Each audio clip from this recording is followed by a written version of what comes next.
Demons and Evil Entities of the Lower Astral, Part 4. Hello again, thank you for being here with me once more. I hope you are all doing very well. I am Mari Swaruu. I've noticed a drop in interest reflected in the number of views of the videos in this series about demons. I want you to know that it is a vital subject to me, and I see it as essential for people to understand what is happening around them, in their lives and the world. What I share here is the result of long hours of research and learning, and it is only my opinion that I wish to share with you all. Perhaps the images I was using in my last videos on this series are too complex and horrible, I get it, and I'm no longer using them in this episode. I will simplify the images this time. Anyhow, what matters is what is said, and the images are only ornaments most of the time, although I also use many of them to illustrate things whenever needed or possible.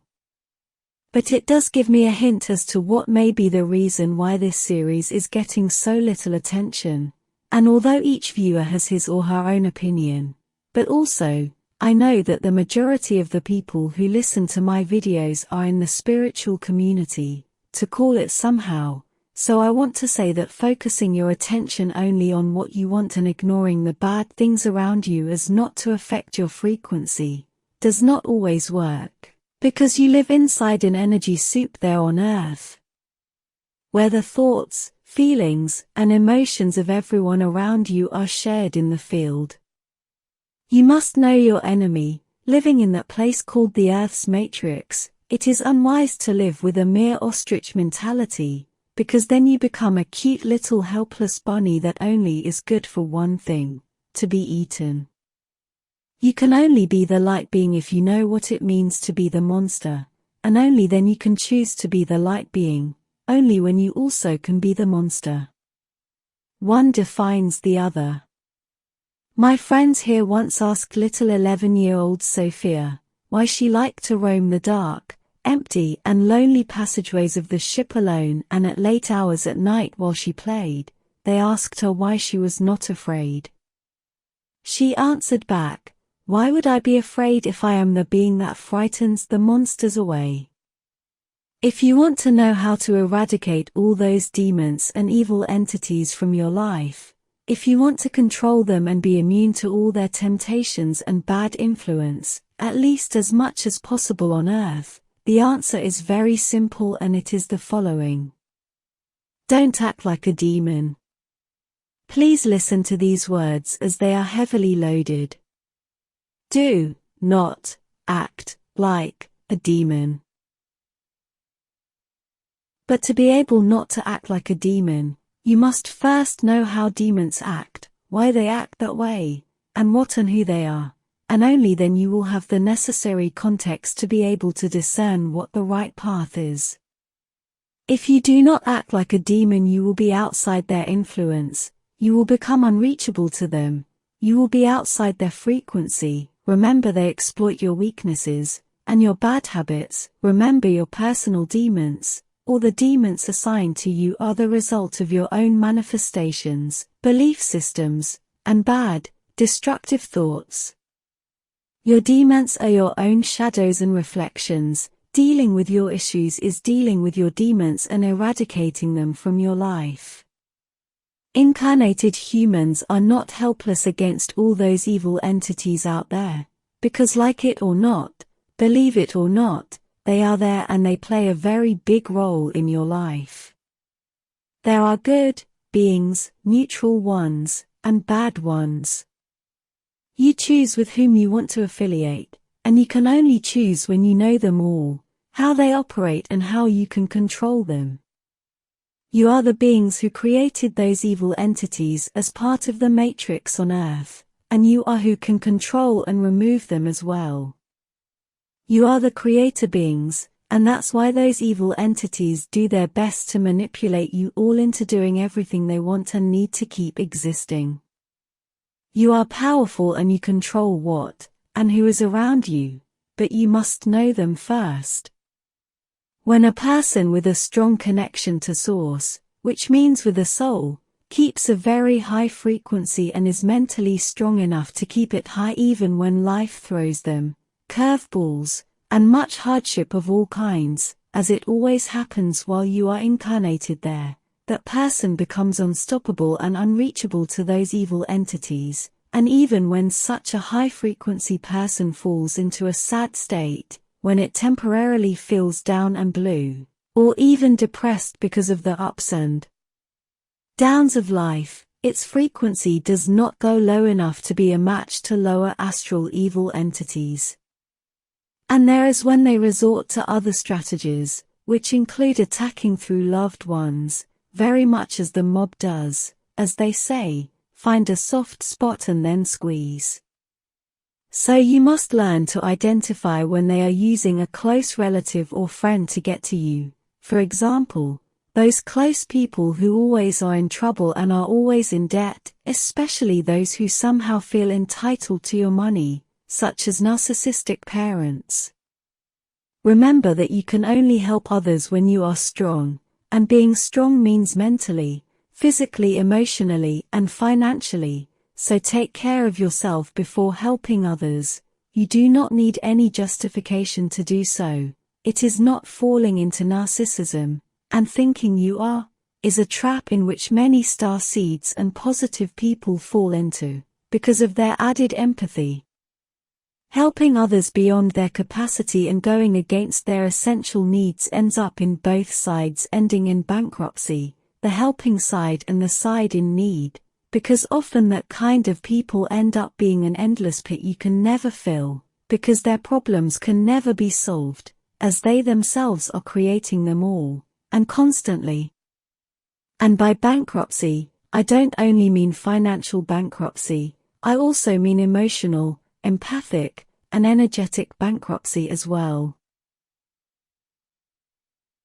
These are the kinds of situations evil entities use to force positive people to lower their frequency enough to be exploited again, to bring those high-vibration individuals back into the flock. The people who are used the most to lower the frequency of star seeds and other positive people are the authority figures in their lives, those who feel entitled to have a say, to impose an opinion onto those positive people, as in wanting to educate them for their own good, and those people which are used the most for this purpose are the parents, mother and father of the positive star seed, and after them, teachers and bosses.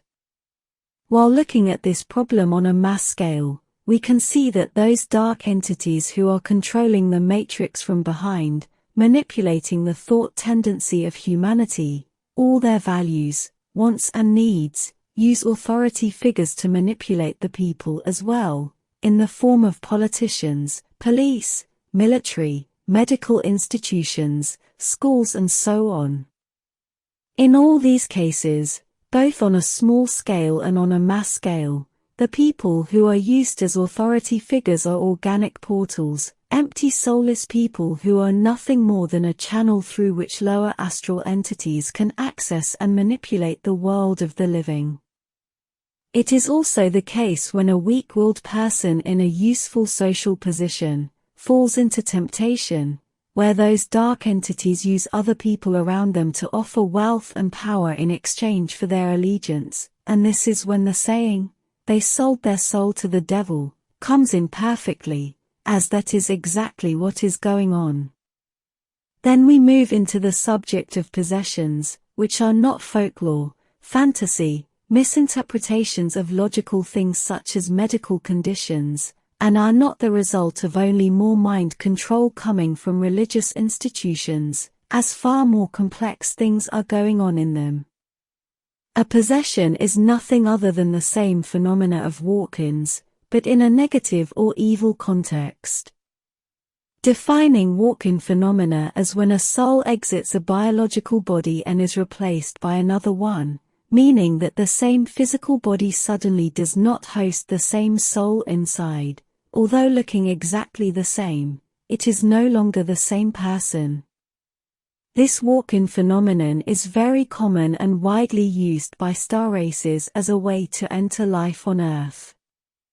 This goes back to soul agreements in the space between lifetimes, in the higher astral, where one may only want to inhabit a particular body until a certain point in its life, wishing to exist there, but leaving a body that usually is still healthy and that can still harbor another soul, who only wants to have an experience in the physical, from that same point in the life of that physical body, to another set point, or until the end of its biological life.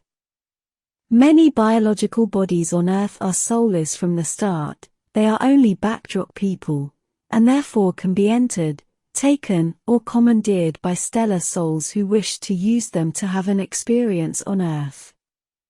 Empty bodies when in the correct frequency can also be taken by negative entities and demons in the very same way, and this is the case for most evil people, politicians, and any other ones who are in a place of power that is useful to those entities from the lower astral.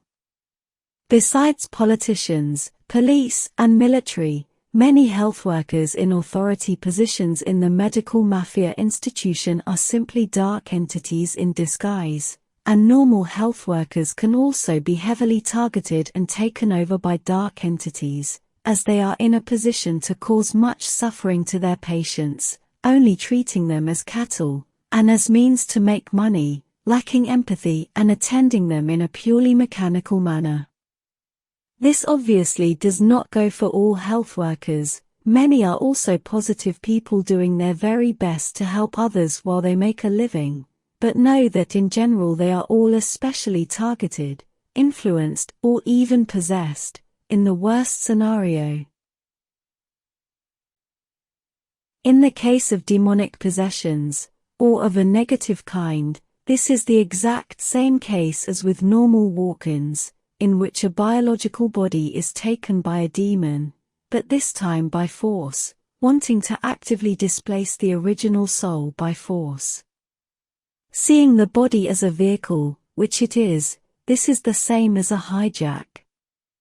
The original soul, the rightful owner of the biological body, has fallen into a frequency trap, into some kind of life dynamic that has brought their vibration so low that it has become a match to those demonic entities of the lower astral, and that person needs help, and very few people can recognize when this is happening to someone else, as it is often confused with medical conditions, psychological issues, and so on, which are there precisely to divert the attention from what is really going on, because as I mentioned before, evil entities don't want you to know they are there, it is not in their best interest, and they have manipulated society into believing that those conditions which are flat-out clear possessions are the cause of psychiatric disorders, which from my point of view hardly exist, if at all. As I mentioned in other of my videos, reality is a mental construct that is only valid within the frame and the point of view of those who hold the same perception agreements. Reality as such is relative and never absolute, and everything that exists is the result of perception and mental interpretations of souls in the same awareness and perception range. What a person or a group of people believes in, is reality for them, although it may not be for others with a different set of ideas and perceptions. The reality on Earth, as in everywhere else, is a soup formed by the average of the thoughts, beliefs, and ideas of those who inhabit it, and as I explained before, the lower astral is the result of the ideas and the perceptions of those who have lived in the world of the living, or who have placed much of their attention on that world. It is an echo, or a bad copy of the material world, formed by it, and in turn. The lower astral also forms the material side as well, in an endless reciprocating reality manifestation loop. The thoughts and beliefs in the one, affect and form the other. This is why dealing with possessions religiously, or in that context is perfectly valid, and even works well, because those belief systems that formed the evil demons as egregores are at play there, they were mostly formed by them, and hold a heavy religious context and frame. A demonic egregore needs to feed from the same kind of energy that formed it in the first place, or it will dissipate into the ethers. But this also means that each specific demon can be dissolved in its own specific ways as well. This is why the procedures to exorcise a person can work if the exorcist knows what it's doing. The strongest demons were formed long ago on Earth, as egregores, and as the result of the fears of the collective unconscious, and many of them were formed by pagan beliefs of old, outside the Catholic Church context, and this means that those strong demons may be immune to their classic exorcist procedures, but the best exorcist priests know this, and also have a book of special spells which are old and classified by the Church, so they are well outside the public's domain. But those specialized exorcist priests use them to confront and expel those demons from the victim's body. And each religion on earth has its own book of spells, same as they have their own specific set of demons and dark entities, which in turn are the result of an egregore formation, within each culture, and their belief system. Those Catholic and pagan spells used to cast them out work on those demons because they too believe in them. In the religious context, as I mentioned above, the lower astral is the result of the echo of the material world and vice versa, and belief systems are what manifests reality, and all its rules and attributes. This means that I am validating religions as a reality, which is correct, and it is reality within a specific context and range. I do not deny that. But not as an absolute, as many other beings, positive ones and not, can also hold other belief systems that override those in the religious context. Starseeds who are so aware that they understand human culture extremely well, and who comprehend religions, their formation, and their transcendence, as well as their limits, are virtually unstoppable, and can confront evil entities from the point of view of a light being that is well above all the limitations of the belief systems on Earth, including religions. They do not need to confront a demon as they are much lesser things. They are no match for a light being, none of them are. Very positive and high vibration people don't need spell books to expel demons from their lives. They can confront them in the dark night and command them away, in the starseed's name, with no need for any other. But please remember that while you are on Earth in a body, even though you may be a high vibration person, you are living inside a frequency soup. And bad things can happen to good people there. Deal with the paranormal, as you would deal with a speeding bus when you want to cross the street. Know the rules of your realm, both the physical ones and the paranormal ones. Danger is real, but fear is a choice. Only by knowing the facts can you discern what to do, what to feel and how to act. Light beings just need to be, as in being themselves, they just are, and that way they become incompatible with demons. Light beings are highly toxic to demons. All they must do is be themselves. Everyone with a soul, and therefore with a strong connection to Source, is a light being.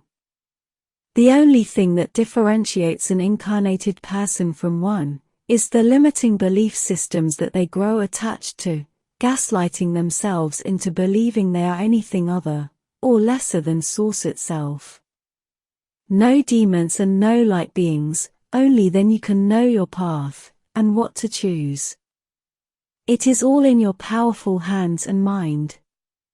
Only by knowing and taming the demon in you, can you choose to be the light being. Never mess with things you do not understand, and never give anything paranormal any rights of pass.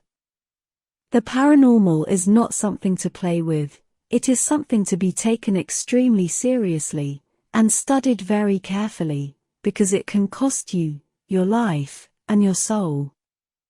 Mark my words. The paranormal can be lethal for both soul and body. And the final plan, What all demons strong and weak want is to pull down all the world of the living on earth to match their frequency, so it can be under their control for exploitation. That is why there are so many satanic things and subjects going on in the media and on the web, especially now, more than ever, as they want to normalize demons, and bring them into the popular consciousness, into pop culture, with this forcing the people to accept things that not long ago would be considered simply hideous. They want to lower the vibration of the entire world, and they are hard at work for it. This subject does not end here, as I have a lot to say, and a lot to add. I'm aware this subject is one of my strengths, and I love it, but I will give it a break for now, uploading other subjects. Thank you for staying until the end of this video. Thank you for liking and subscribing as well, I appreciate it a lot. And I hope to see you here next time. Please take care and be wise. Don't mingle with what you do not understand, it can be very dangerous. With much love. Your friend, Mari Swaruu.